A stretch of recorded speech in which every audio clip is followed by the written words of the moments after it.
The lord. అనుదినము మనము కీర్తనలు ఆడియో బైబిల్ ద్వారా ధ్యానించుకుంటూ ఉన్నాం. ఈ దినము కీర్తనల గ్రంథము 26వ అధ్యాయాన్ని ధ్యానించుకుందాం.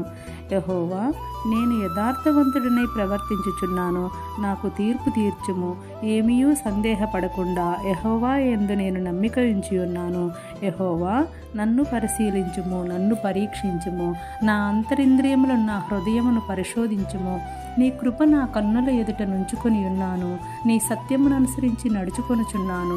పనికి మాలిన వారితో నేను సాంగత్యము చేయను, వేషధారులతో పొందు చేయను. దుష్టుల సంగము నాకు అసహ్యము, భక్తిహీనులతో సాంగత్యము చేయను. నిర్దోషినని నా చేతులు కడుగుకుందును. యెహోవా, నీ బలిపీఠము చుట్టూ ప్రదక్షిణ చేయుదును, అచట కృతజ్ఞతాస్తుతులు చెల్లింతును, నీ ఆశ్చర్య కార్యములను వివరింతును. యెహోవా, నీ నివాస మందిరమును, నీ తేజో మహిమ నిలుచు స్థలమును నేను ప్రేమించుచున్నాను. పాపులతో నా ప్రయాణము చేర్చకము, నరహంతకులతో నా జీవమును చేర్చకము. వారి చేతిలో దుష్కార్యములు కలవు, వారి కుడి చెయ్యి లంచములతో నిండి ఉన్నది.